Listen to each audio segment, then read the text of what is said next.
नमस्कार दोस्तों, मैं हूं विक्रांत और आप सभी का स्वागत करता हूं आपके ही अपने इस YouTube चैनल पे। तो जैसा कि आप सभी को पहले से पता होगा कि मैं इस चैनल पे हर किसी डिपार्टमेंट के रिलेटेड जितने भी सारे वर्क प्रोफाइल होते हैं उन सभी को मैं शेयर करता हूं। तो इसके पहले मैंने LDC के 2 डिपार्टमेंट और MTS में ही इनकम टैक्स के बारे में मैंने बता रखा है। और आज जो कि हमारा वीडियो होने वाला है MTS इन CGDA, ठीक है। इस डिपार्टमेंट के बारे में मैं आप सभी को बताने वाला हूँ। तो हर किसी का लिंक जो कि है प्लेलिस्ट का मैंने इस वीडियो के डिस्क्रिप्शन बॉक्स में दे रखा है। आप वहाँ पर से जा करके उन सभी वर्क प्रोफाइल को जा करके चेक कीजिए और तभी इससे आपको बेनिफिट मिलेगी। और MTS के ऊपर मैं सीरीज़ इसलिए लेकर के आ रहा हूँ क्योंकि काफ़ी लोगों के मन में ये दिमाग में ये भरा हुआ होता है कि ये एक अंडररेटेड जॉब है, जबकि इन सभी कोई कोई डिपार्टमेंट को मैं ऐसा लेकर के आ रहा हूँ जिससे कि अगर आप वहाँ पर ज्वाइन करेंगे तो जिन लोगों के पास सीजीएल निकालने का दम नहीं होता है तो उनके लिए भी फ्यूचर में काफ़ी अच्छे चांसेस ऑप्शंस रहेंगे, ठीक है। तो इसलिए मैं इन सभी सीरीज़ को लेकर के आ रहा हूँ ताकि आप अच्छे से डिसीजन ले सकें। तो इसमें मैं बात करने वाला हूँ वर्क प्रोफाइल के ऊपर, ट्रांसफ़र के ऊपर, प्रमोशन के ऊपर, फैसिलिटीज़ क्या है, सैलरी भी क्या है आप सभी का, और ऑल इंडिया लेवल पे ये वर्क है या नहीं। इस वीडियो को स्टार्ट करने के पहले मैं आपसे एक और रिक्वेस्ट करूँगा, अगर ये वीडियो आप सभी को पसंद पड़ा तो प्लीज़ इस वीडियो को लाइक कीजिएगा, कमेंट कीजिएगा, दोस्तों में जितने भी ज़्यादा आपके दोस्त हैं उन सभी के पास शेयर कीजिएगा। चैनल पे अगर आप न्यू हो तो सब्सक्राइब करके बेल आइकन को भी ज़रूर प्रेस कीजिएगा। तो चलिए हम इस वीडियो को स्टार्ट कर लेते हैं। सबसे पहला हमारा आता है नेचर ऑफ वर्क। तो नेचर ऑफ वर्क के बारे में मैं आप सभी को बताना चाहता हूँ कि काफ़ी सारे लोगों के मन में ये डाउट होता है कि MTS एक प्यून लेवल का जॉब है। सबसे पहले इस बात को निकाल लें, इसे इस दिमाग से बिल्कुल ही निकाल लें, क्योंकि वो जो प्यून लेवल का जो वर्क होता है उसके लिए अलग से ही कॉन्ट्रैक्चुअल बेसिस पे लोग वहाँ पर होते हैं, ठीक है। तो ये दिमाग से सबसे पहले निकाल लें। वर्क के बारे में आप सभी को बताने वाला हूँ फाइल मूवमेंट। आप सभी को जो आप जिनके आप अंडर में आप अपॉइंटेड रहेंगे, ठीक है, तो उनके द्वारा जो भी फाइल रहेगा, फाइल को आपको साइन वगैरह करवाना, ठीक है, फाइल को आपको इस ऑफिस से उस ऑफिस में पहुंचाना, ये आपका काम होता है।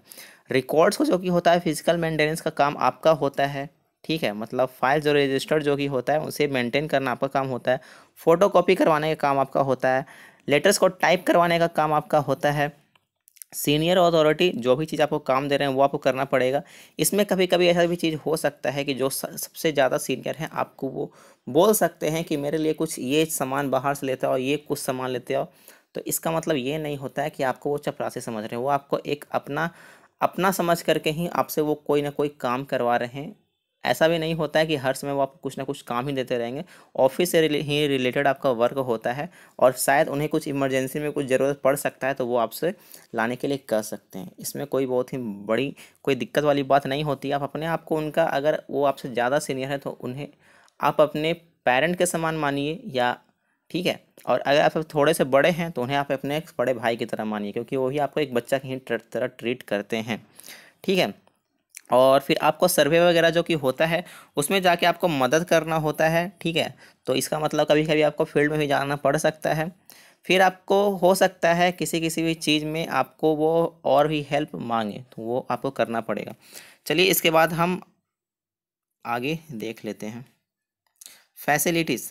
फैसिलिटीज़ में इसमें इस CGD डिपार्टमेंट में एक आपका सबसे मेजर फैसिलिटी होता है और वो है कि आपको कैंटीन कार्ड मिलती है, ठीक है। आप चाहे तो MTS हो, आप चाहे तो किसी भी पोस्ट पे आप उसमें नियुक्त हो तो आपको कैंटीन कार्ड मिलेगा। और कैंटीन कार्ड का मतलब आप समझ सकते हो कि काफ़ी आपको बेनिफिट होता है, क्योंकि डेली लेवल पे जो ग्रोसरी हम लोग बाई करते हैं वो काफ़ी सक्सेस लेवल पे वहाँ पे मिल जाती है।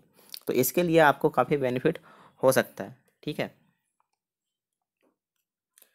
सैलरी की हम बात करते हैं। CGDA के डिपार्टमेंट लगभग हर एक स्टेट में है। हर एक स्टेट कहने का मतलब किसी किसी स्टेट में ना भी हो सकता है, इसमें कोई बहुत ही बड़ी भारी बात नहीं है, लेकिन लगभग स्टेट्स में है। तो इसका मतलब X, Y और Z सिटीज़ आपके होंगे। अभी जो कि है आपका DA 21% होने वाला था, अब पता नहीं हुआ है नहीं हुआ है। अब ये तो खैर बात की बात है, अभी तो खैर आपको पता ही होगा कि ये कोरोना वायरस के कारण काफ़ी ज़्यादा प्रॉब्लम हो रही है, तो सरकारें बढ़ाएंगी या नहीं। लेकिन आपको एक जो सैलरी एक होता है, आपको सबसे पहले ग्रोस की मैं बात बता दूं, और ये 1800 ग्रेड पे का जॉब होता है, ये आपको पता ही होगा। तो 29,000 के अप्रोक्स में आपको ग्रोस मिलने वाला है एक सिटीज़ में। बाई सिटीज़ में अगर आप हो 26,500 आप मान सकते हो। और उसके बाद फिर अगर आप जेड सिटी में अगर आप बिलोंग करते हैं तो आपको लगभग 22,000 आपको मिलने वाला। ये लगभग लगभग मैं बात कर रहा हूँ, थोड़ी बहुत ऊपर नीचे हो सकती है, इसे आप मैनेज कर लीजिएगा, ठीक है। फिर आपको 2,500 रुपये अप्रोक्स में काट देना है, तो एक सिटीज़ में 26,500 के अप्रोक्स, मतलब अगर आप 26,000 मान के चलो, मेरे ख्याल से अगर आप एक सिटीज़ में अगर आप रह रहे हो, 25,000 सैलरी अगर आपकी है, तो ये आपकी एक ठीक ठाक सैलरी है, बशर्ते कि आपका शौक कुछ बहुत ही बड़ा नहीं होना चाहिए। आपको कुछ ऐसा शौक नहीं होना चाहिए कि मुझे 4 व्हीलर से घूमना है या तो फिर 2 व्हीलर महंगा बाइक से घूमना है। ऐसा शौक अगर नहीं पालते हो आप, तो ये आपके लिए काफ़ी आरामदायक भी नौकरी हो सकती है। फिर आपकी बात करते हैं बाई सिटी में। बाई सिटी में आपका 24,000 के अप्रोक्स में आपको सैलरी मिलने की चांसेस रहेंगी। और यहाँ पर ये जेड सिटी में 22,000, 1 मिनट, 22,000 आपकी नेट सैलरी रहेगी। ये 24,000 के आसपास में या 24,500 आप मान लो, ये आपका ग्रॉस सैलरी है, ठीक है। तो यहाँ पे लिखने में थोड़ा सा मिस्टेक हो गया था मुझसे, तो आप समझ सकते हो कि सैलरी भी आपकी अच्छी है। और ये आपको एक तरीके से कर सकते हो कि आप एक खुशपूर्वक भी जीवन आप व्यतीत कर सकते हो, इफ़ यू डोंट हैव, मतलब ज़्यादा शौक नहीं है तो, ठीक है। और अगर आपके पास ज़्यादा शौक है तो भगवान ही आपको बचाएगा, ठीक है। ऑफिस टाइमिंग की जहाँ तक हम बात करते हैं, 8.5 घंटे की कोई भी गवर्नमेंट वर्क होती है, तो आप 9 से 5:30 या तो फिर 9:30 से 6 आप मान के चल सकते हो। इसी तरीके से आपका टाइमिंग इधर उधर होता है किसी किसी डिपार्टमेंट में, मतलब ठीक है, क्योंकि आपके पास ऑफिसेस कई सारे हैं। और जब जब ये सभी जगह इम्प्लीमेंट हो जाएगी, जो कि आपका अटेंडेंस लगाने वाली जो होती है ऑटोमेटिक वाली, अगर वो सभी के सभी जगह पे अगर हो जाती है, तो सभी जगह पे एक समय का टाइमिंग हो जाएगा, ठीक है। वरना ये इसी तरीके से फ्लक्चुएट करता है, 8.5 घंटा का होता है, एंड 9:30 से 6 या तो फिर 9 से 5:30, ठीक है। प्रमोशन आपका मैंने कल एमटीएस वाले में बताया था, और उसमें इनकम टैक्स इंस्पेक्टर पहुंचने में 10 साल लगती है। यहाँ पे आप डबल एओ की पोस्ट की आप बात करते हैं, जो कि 4800 ग्रेड पे की होती है, जो कि आपका सीजीएल के थ्रू होता है, मिलता है। और पता ही होगा बहुत सारे लोगों को कितना वास्ट होता है सीजीएल का एग्ज़ाम निकालना, जो भी लोग यहाँ पे प्रिपरेशन कर रहे हैं, ठीक है। तो इसके बारे में आप सभी को बताना चाहता हूँ। प्रमोशन अगर आप एमटीएस लेवल पे अगर आप ज्वाइन कर रहे हो यहाँ पर, तो 3 इयर्स रेगुलर सर्विस देने के बाद आप एलडीसी के लिए आप एलिजिबल हो जाते हो। तो उसके बाद आप एलडीसी बनते हो, लगभग 3 साल के बाद आप दे सकते हो। तो यार देखो, मैं ये बात बोलता हूँ कि 3 साल के बाद आप एलिजिबल हो जाते हैं, इसका मतलब ये मत समझो आप कि 3 साल के बाद आप बन ही गए, ठीक है। कहीं कभी 4 से 5 साल भी लग सकते हैं, लेकिन 3 साल के बाद अगर आप एग्ज़ाम देते हो, आप पास कर जाते हो, तो समझो कि आप बन जाओगे 4 से 5 साल में। इसका मतलब 3 साल के बाद हम एग्ज़ाम दे सकते हैं, यहाँ पे ये मतलब मेरा ये चीज़ होता है, ठीक है। फिर उसके बाद 3 साल का अगर आप रेगुलर सर्विस अगर आपने दे रखा है, तो आप डायरेक्ट ऑडिटर, ठीक है। एलडीसी यहाँ पर आपका होता है 1900 ग्रेड पे का, ठीक है।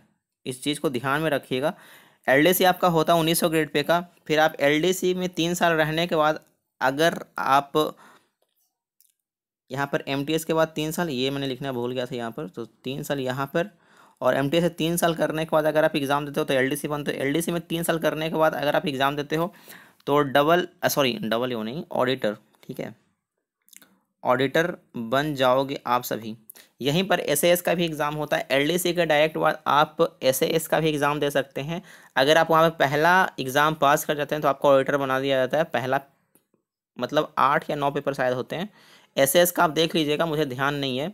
तो एसएएस में 2 पार्ट होता है, पहला पार्ट में शायद 4 पेपर होता है, दूसरा पार्ट में भी 4 या 5 पेपर ही होता है। तो उसे पास करते हो तो आपको ऑडिटर बना दिया जाता है, या तो फिर बस ऑडिटर का भी एक एग्ज़ाम एक होता है, उसमें भी आपको ऑडिटर बना दिया जाता है, ठीक है। ऑडिटर रहने के साथ आप 3 साल के बाद फिर से आप एग्ज़ाम दे करके, एसएएस दे करके पास करके, आप डबल एओ, जो कि आपका 4800 ग्रेड पे का होता है, वो आप बन जाते हो। अब पूछोगे आप ऑडिटर कितने ग्रेड पे का होता है, तो ये आपका होता है 2800, ठीक है। आप चाहोगे तो एलडीसी के 3 साल के बाद, एलडीसी रहते हुए 3 साल के बाद आप एसएस एग्ज़ाम पास करके डायरेक्ट भी डबल एओ बन सकते हो, आपके पास वो कंफर्म हो जाएगी। तो यहाँ पर से एलडीसी के बाद आपको 5 साल में भी आप डबल एओ बन सकते हो, वरना फिर आपका 3-3-6 मतलब 1-2 साल और ज्वाइनिंग का मान लो, तो आप 7 से 8 साल में डबल एओ बन सकते हो। तो अब यहाँ पे से देख सकते हो, 3 साल के बाद एलडीसी, उसके 3 साल के बाद ऑडिटर, उसके 3 साल के बाद डबल एओ, मतलब कि आप 11 साल मान के चलो, ठीक है। और वर्स्ट केस में 12 साल, ठीक है। आप 10 से 12 साल में आप 1800 ग्रेड पे से 1800 आपका एमटीएस का होता है, 4800 ग्रेड पे तक पहुंच सकते हो। ठीक है, अगर आप सभी के सभी एग्ज़ाम पास करते जाते हो तो। लेकिन अगर आप एग्ज़ाम नहीं पास करते जाते हो तो काफ़ी आपका प्रमोशन जो कि है स्लो हो जाता है। ठीक है, पहला आपको एलडीसी में ही जाने में आपको 7 से 8 साल लग जाता है, क्योंकि वो सीनियरिटी बेसिस पे होता है और सीनियरिटी बेसिस हर स्टेट्स में अलग अलग होता है। ठीक है, वैकेंसीज के ऊपर भी डिपेंड करता है। तो फिर सबसे बेस्ट ये चीज़ होगा कि आप ही से ही आप पढ़ते लिखते रहें, पढ़ाई लिखाई ना छोड़ें, तभी आपको प्रमोशन वाले एग्ज़ाम में आपको बेनिफिट मिल सकता है। डीमेरिट की जहाँ तक हम बात करते हैं, एक मिनट, तो डीमेरिट इसमें कुछ भी नहीं दिखता है, लेकिन आपको वही है कि अगर आप ईगो प्रॉब्लम अगर आप अपना साइड लेकर के चलते हो तभी कुछ अच्छा और भी अच्छा कर सकते हो। ठीक है, ऐसा नहीं सोचना है कि आपको जिस जिस फील्ड में आपको भेजा जा रहा है या आप जा रहे हो सीजेडीए में, वहाँ पर कुछ ऑफिसर्स ने बोल दिया तो आप उनके बात को बुरा मान के बैठ जाओगे। एमटीएस अगर आप जा रहे हो तो ऐसे आप सोच सकते हो कि मतलब मुझे कोई भी काम दे दिया जाए मुझे वो कर लेना है। ठीक है, दिल पे नहीं लेना है, बस इसी चीज़ का आपको ध्यान रखना है, तभी आप आगे काफ़ी अच्छा बढ़ सकते हैं। ठीक है, और यहाँ पर मैंने ट्रांसफ़र का मैं नहीं बताया। ट्रांसफ़र का आपका सीन ऐसा है कि ट्रांसफ़र आप आसानी से आप ले सकते हैं। ठीक है, आपका 2 साल के बाद आप अप्लाई कर सकते हैं ट्रांसफ़र के लिए। जनरली आपके 3 से 4 साल में आपका हो जाता है ज्वाइनिंग होने के बाद। ठीक है, तो ट्रांसफ़र आपका बहुत ही ईजिली मिल जाता है, क्योंकि ये लगभग सभी स्टेट्स में आपका इसका वैकेंसीज होता ही है। ठीक है, तो बस इतना ही मुझे बताना था इस वीडियो में। आशा करूँगा कि मैंने जितने भी सारे एस्पेक्ट्स थे सभी को इस बार डिस्कस किया हुआ। और एमटीएस में कल मैंने इनकम टैक्स के बारे में सैलरी नहीं बताया था, तो सैलरी जो मैंने अभी इस वीडियो में बताया है वही सैलरी उसमें भी है, बस कैंटीन कार्ड उसमें नहीं मिलता है और इसमें कैंटीन कार्ड मिलता है। तो कैंटीन कार्ड से ही आप समझ सकते हो कि 1000-2000 रुपीज़ तो आप ऐसे ही बचा लोगे कैंटीन कार्ड के जरिए ही। ठीक है, तो इस वीडियो को मैं यहीं पे एंड करूँगा। अगर आप सभी को वीडियो पसंद पड़ा होगा तो इस वीडियो को अपने जितने भी सारे दोस्त हैं उन सभी तक शेयर करना है। अगर आपको ये वीडियो पसंद पड़ा हो तो इसे लाइक कीजिएगा, दोस्तों में शेयर कीजिएगा। चैनल पे अगर आप न्यू हो तो सब्सक्राइब करके बेल आइकन को भी प्रेस जरूर कीजिएगा। चलता हूँ मैं, thank you, tata and bye bye.